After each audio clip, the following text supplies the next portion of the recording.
আমরা জানি যে আমাদের দেশে তিন ধরনের গার্মেন্টস তৈরি করা হয়। একটা হচ্ছে ওভেন, দ্যাট মিন্স যে ফ্যাব্রিক উইভিংয়ের মাধ্যমে তৈরি হয় এবং সেই ফ্যাব্রিক থেকে যে গার্মেন্টস তৈরি হয় সেটাকে আমরা বলে থাকি ওভেন গার্মেন্টস। ওভেন গার্মেন্টসে নর্মালি প্যাটার্ন তৈরি করা হয়, দ্যাট মিন্স সেই প্যাটার্নটাকে মার্কারে কনভার্ট করা হয়, দেন সেই মার্কার থেকে ফ্যাব্রিকটা কেটে দেন স্টিচিং করে অ্যাসেম্বলিং করে ফিনিশিং করে গার্মেন্টসে রূপান্তরিত করা হয়। নিট গার্মেন্টসের ক্ষেত্রেও সিমিলার প্রক্রিয়া, লাইক প্যাটার্ন তৈরি করা হয়, সেই প্যাটার্ন থেকে মার্কারে কনভার্ট করা হয়, দেন সেই মার্কারটা ফ্যাব্রিকের উপরে রেখে কেটে সেলাই করা হয় এবং ফাইনালি গার্মেন্টস তৈরি হয়। বাট সোয়েটারের manufacturing process completely different than knit and woven garments. Sweater is coming directly from yarn and finally we get the finished product. So there is no pattern. Actually the pattern is made during the design of the sweaters, like design chart. So একজন সোয়েটারের designer একটা design chart তৈরি করেন, সেই design চার্টটা দেখেই একজন knitting operator সোয়েটারের ডিফারেন্ট কম্পোনেন্ট তৈরি করে according to the measurement, like front part, back part, sleeve, collar, something like this. So then আরেকজন operator which is call linking operator, সে এই ডিফারেন্ট কম্পোনেন্টগুলোকে অ্যাসেম্বলি করে। যদি আমরা এই সোয়েটারটার কথাই বলি তাহলে এইখানে একটা সোয়েটারের ডিফারেন্ট কম্পোনেন্ট যেমন আমরা দেখতে পাচ্ছি, লাইক স্লিভ। সো প্রথম নিটিং অপারেটর স্লিভ তৈরি করবে, then front part, then back part. যেহেতু এখানে কলার নাই, সো কলার তৈরি করতে হবে না। সো দেন লিঙ্কিং অপারেটর এই সোয়েটারের কম্পোনেন্টগুলোকে লিঙ্কিং মেশিনের সাহায্যে জয়েন করবে। এটা তো আমরা সবাই জানি, তাই না? সো এই প্রেক্ষিতে সোয়েটারের কস্টিং কিভাবে তৈরি করা হয় আমরা এই ব্যাপারটা একটু বিস্তারিত আলোচনা করব। Like knit and woven, it is also very important part to grab the order, because when customer place order to you must be verified the pricing, like what is your cost. If your cost is very high than the others manufacturers, you will not get the business. So in that case your price and cost should be very competitive. You know the global business is very much competitive. Like today there are only 2 or 3 or 5 countries are not producing garments. There are several countries, if we count more than 50 countries nowadays producing garments. So day by day business is very competitive. That's why when you make cost, the price should be very much competitive, because if your price, say for example $5, if another manufacturer asking for $4.9 per piece, so you will go behind from that manufacturers. So that's why your costing should be very accurate. So how we make the costing? So number few points we need to discuss regarding costing, that is description of yarn, like what type of yarn you are using to make the sweaters, because here is 2 sweaters, the both yarn are not same. So in that case, so you have to source different yarn for different product. So regarding the product, you must be aware about the quality of the yarn, if it is local or it might be imported. Yarn consumption, that means how much yarn you need to make the garments. Then trims, costing and sourcing. You know, the only yarn is not the only material to make a garment or sweaters. There are few materials which you need to make the sweaters, that also you should know. Then printing, washing, embroidery, cost of making, which is called CM, taste of garments, commercial charges, profit, mode of shipment, that is it should be air or sea. Then mode of payment, I mean how you get your payment after shipping the garments or before shipping the garments. So that should be a very good idea to regarding the cost. Then first, yarn description and sourcing. Yarn description is very important part for the costing because it depends on fabric nature and it will changeable during wash. It can be measurement discrepancy after making garments. So a merchandiser need follow below points when he will source fabric and advise to buyer. So for example, if your buyer is asking you, they want a sweater which is 100% viscose. So viscose is a very risky material. When you make a sweater with the viscose, in that case you have a very good idea regarding the product knowledge of viscose material. So in that case you have to add the maximum percentage of wastage. If you are very familiar with acrylic, then you are capable to do the production, but you don't have any idea regarding the viscose and you are making costing for viscose sweaters, it will be very dangerous for your organizations. So whatever the material, that should be aware. And another important part, the shrinkage. You know, every material has a shrinkage, especially the natural material which is eco-friendly material are mostly most shrinkage. So in that case you have to add the shrinkage percentage during the costing areas. Finally, merchandiser will investigate the best source for the fabric. He must to know below points during sourcing the fabric, like regarding the material, same issues. So whatever the material, you have to very good idea regarding the source, because which mill is capable to do these types of yarn and what type of material they are capable to do, and your factory is able to do this, handle the material is frequently or not. That is also very important areas. Then yarn consumption.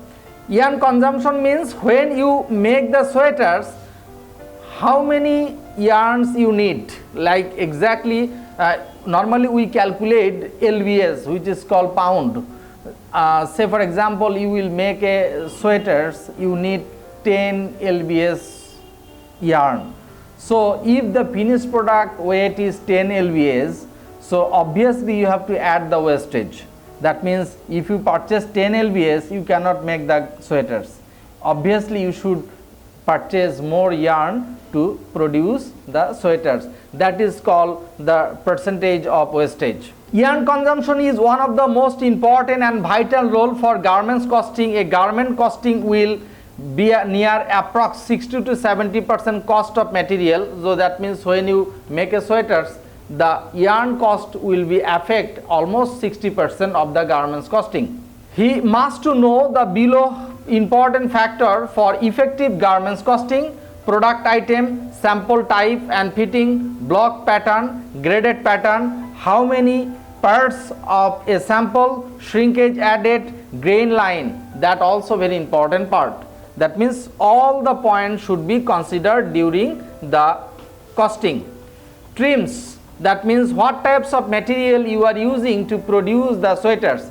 That is trims item selections, supplier selections, price negotiation, production lead time, source local or abroad, quality assurance, time commitment of historical data. That means if using a old supplier, you have to find the data from the previous history. That means actually when he delivered his final bulk products, it is accurately on time or later. I mean the performance of the supplier you should evaluate. Then come to the washing. Sweater is a product which must be washed. আমরা দেখি NEET এবং ওভেনে অনেক ক্ষেত্রে wash থাকে না, অনেক গার্মেন্টসেই wash প্রয়োজন নাই বা কাস্টমার এন্ড থেকেই রিকোয়ারমেন্টে থাকে না, কিন্তু সোয়েটারের ক্ষেত্রে মাস্ট ওয়াশ। কারণ একটা সোয়েটার বানানোর পরে তার শেপ আসবে না যদি ওয়াশ না করা হয়। এই জন্য সোয়েটারের ক্ষেত্রে ওয়াশ ইজ 100% রিকোয়ার্ড। এই জন্য সোয়েটার ফ্যাক্টরিগুলোতে ওয়াশিং প্ল্যান্ট অবশ্যই থাকবে। সো বিভিন্ন ধরনের ওয়াশ হইতে পারে, like sand blasting, grinding, whiskering, brush, PP spray, wrinkles, hand scraping, enzyme wash, enzyme stone wash, enzyme bleach wash, acid wash, caustic wash, stone wash. In generally the sweater is come from cotton. In that case different types of wash possible, but others material wash effects is very simple. In that case just আমরা বাসায় যেমন কাপড় ধুই ওই সাবান দিয়ে একটু ঠেকনায় চিপায় নাড়া দিই, which is called normal wash. In generally অন্যান্য ম্যাটেরিয়ালগুলোর ক্ষেত্রে নর্মাল ওয়াশ প্রসিডিউর ফলো করা হয়, but if it is designer wear like 100% cotton sweater, in that case different types of wash effect you can use. Print and sourcing, similar like others garments, sweater also have printing. So in that case you have to handle the print area, like type of print, print artwork, production lead time, production output, mode of payment, that also very important. That means আজকে কিন্তু এই জিনিসগুলো খুবই গুরুত্বপূর্ণ, কারণ আজকে আমরা যখন গ্লোবাল ওয়ার্ল্ডে বিজনেস কম্পিটিশনে আছি, সে ফর এক্সাম্পল কোনো একটা দেশ বলছে যে আমার এখন যেমন আমাদের মতো ছোট দেশগুলো আমরা কি করি, অ্যাট সাইড পেমেন্টে বিজনেস নিতে চাই কাস্টমারের কাছ থেকে, কখনো কখনো আমরা অ্যাডভান্সও চাই। At side payment in generally আমাদের ফ্যাক্টরিগুলোর জন্য ইজ ভেরি এসেনশিয়াল, কারণ আমাদের দেশের ফ্যাক্টরিগুলো ফিনান্সিয়ালি আসলে অত স্ট্রং নয়। কারণ অ্যাট সাইড পেমেন্টে যদি আমি বায়ার থেকে এলসি পাই, তাহলে ফ্যাক্টরিকে আসলে এখানে কোনো ফিনান্সিয়াল ইনভেস্টমেন্টে যেতে হয় না to purchase the raw material.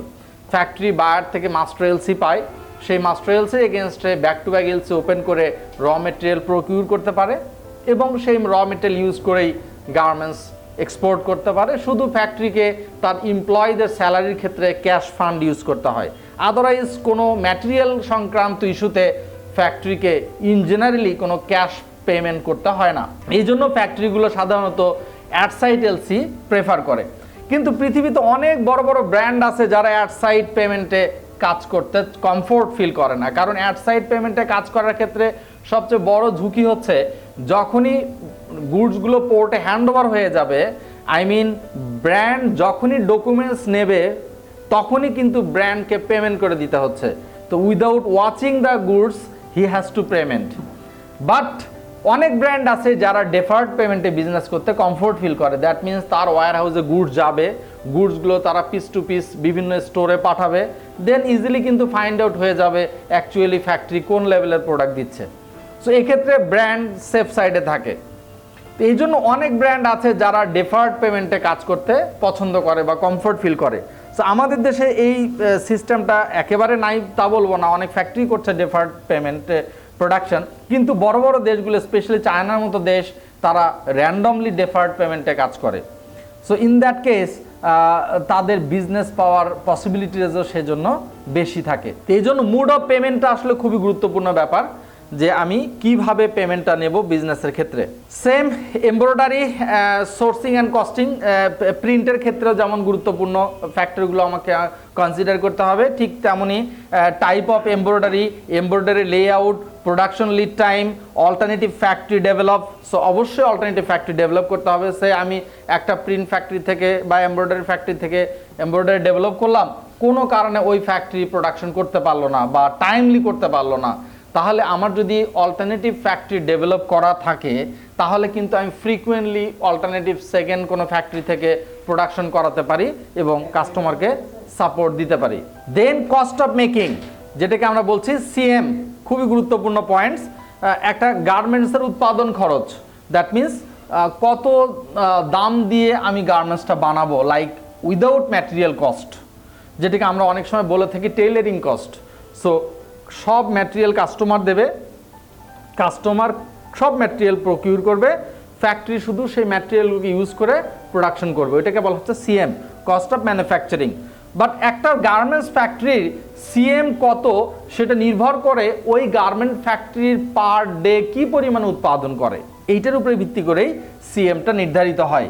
So cost of making calculation is the important part of garments Garments manufacturers place their workers' salaries from CM. A smart merchandiser calculates the production output that particular style. A smart merchandiser gets clear ideas CM from SMB and related cost of a factory. That means a standard minute value. That means একটা product তৈরি করতে কত সময় লাগছে সেই ভিত্তিতেই সিএমটা নির্ধারিত হয়। During costing of A merchandiser careful below points production output of a particular style direct and indirect cost of A factory. That means ওই ফ্যাক্টরির কত খরচ হচ্ছে সেইটা এবং দিন শেষে কি পরিমাণ উৎপাদন করছে, এই দুইটার ভিত্তিতেই বেসিক্যালি কস্ট অফ প্রোডাকশন বা সিএমটা নির্ধারিত হয়ে থাকে। টেস্ট প্যারামিটার, যেহেতু এটা বড় বড় ব্র্যান্ডগুলো থেকে বাংলাদেশ সাধারণত অর্ডারগুলো নিয়ে থাকে, সো সেই ব্র্যান্ডগুলো রেপুটেশন মেনটেন করার জন্য প্যারামিটার মেনটেন করতে হয়। লাইক কয় ধোয়া দেওয়ার পরে কাপড়টা টিকে থাকবে, কয় ধোয়া দেওয়া পর্যন্ত প্রিন্টটা নষ্ট হবে না, কতদিন ইউজ করলে কাপড় থেকে বুটি উঠবে না, দ্যাট মিন্স কাপড়টা কতদিন পর্যন্ত ছিঁড়বে না, রং নষ্ট হবে না, এরকম অনেকগুলো ইস্যু থাকে। এই ইস্যুগুলো কিন্তু during the manufacturing of products, like when you are ordering a product, after ordering the manufacturer place the order to the yarn spinner. Yarn spinner make yarn according to the customer requirements. I mean end customer or brand requirement অনুযায়ী কিন্তু spinning মিল সুতাটা বানাবে। Parameter during the yarn spinning the spinner must have to follow. Similarly, when the dyeing mill, I mean the spinner will spin the yarn and dyeing mill will dye the yarn. So which type of chemical should be used, that also depends on end user or brand requirement. So they cannot use a random chemicals. They must be follow the chemicals regulations and discipline should be the brand reputations. So ব্র্যান্ডের demand অনুযায়ী তারা এটি use করবে। So এই ক্ষেত্রেও test প্যারামিটারগুলো খুবই গুরুত্বপূর্ণ। Specially আমরা কিন্তু গত 30-40 বছরে অলরেডি হায়ার এন্ড প্রোডাক্টের দিকে যাচ্ছি। আজ থেকে 20 বছর আগে, 30 বছর আগে বাংলাদেশে যখন গার্মেন্টস তৈরি হতো তখন কিন্তু ব্র্যান্ডগুলো টেস্ট ইস্যু নিয়ে কথা বলতো না, কারণ তখন আমরা হায়ার এন্ড প্রোডাক্ট বানাতাম না। আমরা চিপার প্রাইজের প্রোডাক্ট, সস্তা প্রোডাক্ট যেগুলো ফুটপাতে বিক্রি হয় এই টাইপের প্রোডাক্ট আমরা বানাতাম। বাট ডে বাই ডে কিন্তু আমরা স্টেপ বাই স্টেপ আগায় যাচ্ছি, আই মিন ভালো ব্র্যান্ডের জন্য পণ্য বানাচ্ছি। সেই ক্ষেত্রে আমাদেরকে এই প্যারামিটারগুলো অবশ্যই মেনে চলতে হচ্ছে। সো টেস্ট খুবই গুরুত্বপূর্ণ ব্যাপার। লাইক এখানে like fibre content, fabric weight, count and constructions. So that means আমি কত কাউন্টের সুতা দিয়ে সোয়েটারটা বানালাম, সে বায়ার বললো 30 কাউন্টের সুতা দিয়ে সোয়েটার লাগবে তার, because the hand feel and look depends on the yarn count. So আমি 30 কাউন্টের জায়গায় কি করলাম, 20 কাউন্টের সুতার দাম কম, আমি 20 কাউন্টের সুতা দিয়ে সোয়েটারটা বানালাম। So in that case my final product weight will be okay, but it will not serve the purpose of designers. That means hand feel and others ইস্যুতে এটা কাস্টমারের পারপাস সার্ভ করবে না। এই জন্য এই সবগুলো জিনিসই কিন্তু টেস্টে ধরা পড়বে এবং কাস্টমার এই টেস্ট রিপোর্ট ছাড়া কখনোই শিপিং পারমিশন দেবে না। সো এটা খুবই গুরুত্বপূর্ণ ব্যাপার। দেন আসি আমরা কমার্শিয়াল চার্জেস। আমরা জানি যে এটা ইন্টারন্যাশনাল ট্রেড, সো এক দেশ থেকে যখন পণ্য আনা নেওয়া হয় তখন কমার্শিয়াল অনেক ইস্যু থাকে, সেটার জন্য কস্টিংয়ে বাজেট রাখতে হয়, which is call commercial charge, like LC charge, CNF charge, bank charges etcetera. Then profit. আমরা কেন ব্যবসা করছি? Must be for profit. So সেক্ষেত্রে এক একটা কোম্পানি এক এক রকম প্রফিট করে। প্রফিটগুলো কখনই ইউনিভার্সাল না যে এই কোম্পানি সব বায়ারের জন্য 10% না, এরকমভাবে কখনো প্রফিট ক্যালকুলেশন হয় না। Profit always depends on customers. So ওই কাস্টমারের প্রোডাক্ট রেঞ্জ কেমন, তার প্রোডাক্টের প্রাইস কেমন, সেটার ভিত্তিতেই প্রফিটটা নির্ধারিত হয়। It will vary case to case. Then আসি আমরা মোড অফ শিপমেন্ট। সো কিসে যাবে, এটা কি প্লেনে যাবে নাকি পানিপথে যাবে নাকি রাস্তায় যাবে, সো সেটাকে বলা হচ্ছে mode of shipment. So mode of shipment খুবই গুরুত্বপূর্ণ। সো ইন জেনারেলি আমরা জানি যে সিতেই যায় ইন জেনারেলি, বাট কখনো কখনো এয়ারও যায়, যদি লেট হয়ে যায় বা বায়ারের হাতে সময় কম থাকে সেক্ষেত্রে এয়ার শিপমেন্টও সম্ভব এবং হয়ে থাকে। একটা সোয়েটারের জেনারেল কস্টিংয়ের কথা যদি বলি তাহলে আমার বের করতে হবে ইয়ার্ন কস্ট, কী পরিমাণে সুতা লাগবে সোয়েটারটা বানানোর জন্য, embroidery, printing, accessories, washing, CM, commercial and others. So cost can be calculated by using below formula. Generally we have to add 10 to 20% wastage, depends on the styling. So there are lot of styles. আমরা একটা sweater যখন বানাবো তখন অনেক ধরনের styling দেখব। So কোন স্টাইলের জন্য কেমন ওয়েস্টেজ হবে এইটা ডিপেন্ড করবে ডিজাইনের উপরে বা স্টাইলিংয়ের উপরে। যেমন আমরা যে সোয়েটারটা দেখতে পাচ্ছি এখানে কোনো কাটিং মেথড নাই। কিছু কিছু সোয়েটারে কাটিং মেথড ইউজ হয় to make the design, specially sailor neck. এই যে আমরা কিছু সোয়েটার দেখি এই পর্যন্ত জিপার থাকে, ছোট জিপার, হ্যাঁ, এবং জিপারটা ওপেন করলে ভিতরে আরেকটা কালার বের হয়, তাই না? কলারের ইনসাইডে অন্য কালার, ওইটাকে বলা হয় সেলার নেক। তো ওই ডিজাইনটা বানাতে গেলে কাটিং মেথড ইউজ করতে হয়। দ্যাট মিন্স যখন আমরা কাটবো তখন কিছু ওয়েস্ট হবে। তো এই জন্য সোয়েটারের মধ্যে কোনো কাটিং মেথড আছে কি না এইটার উপর নির্ভর করে ওয়েস্টেজ বেড়ে যায়। সো স্পেশালি আমার ওই সোয়েটারের ডিজাইন পারপাসে ওয়েস্টেজ কতখানি হচ্ছে সেইটার উপর ডিপেন্ড করবে আমার ফাইনাল কি পরিমাণে সুতা অপচয় হবে। কারণ আমি একটা ওয়েট মিটারে এই সোয়েটারটা দিয়ে দিলাম, দেওয়ার পরে দেখবো এটা কত গ্রাম ওজন আসলো বা কত lbs, what ever the issue, কত pound.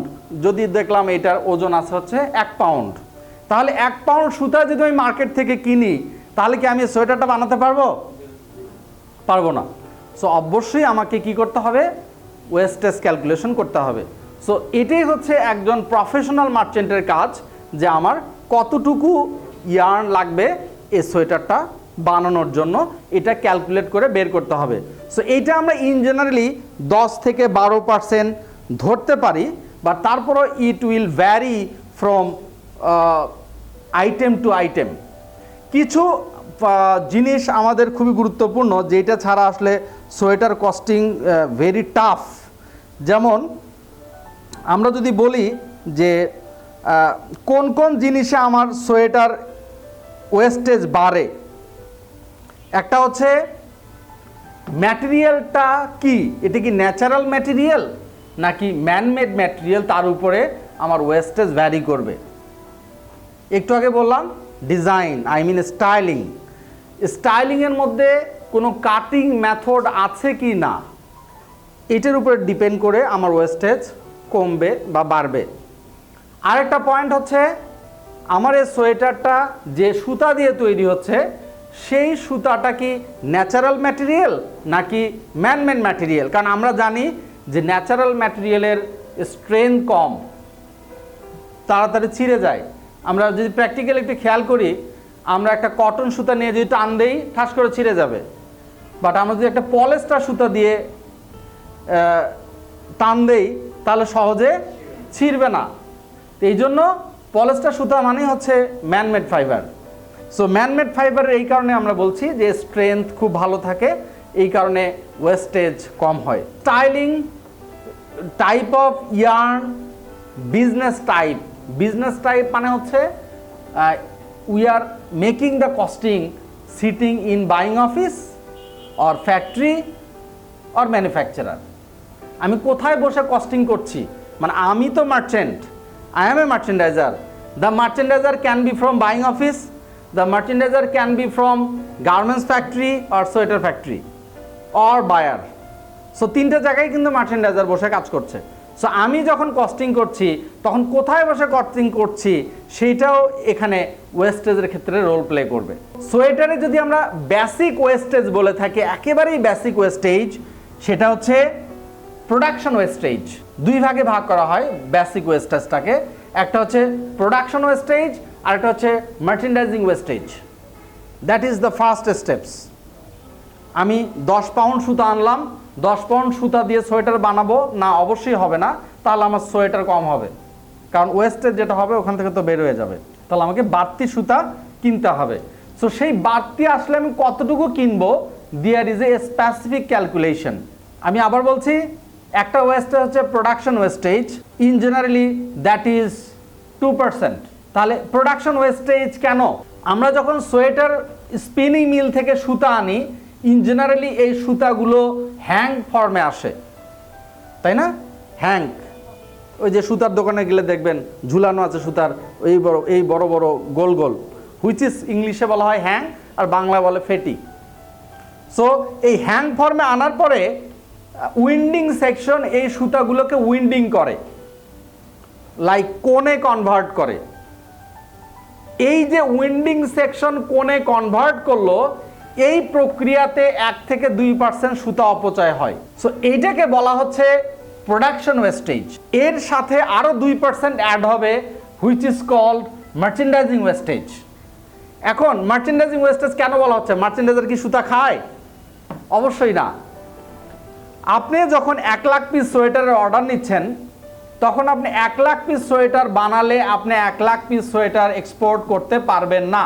There is A tolerance, সেখানে কিছু প্রসেস লস হবে।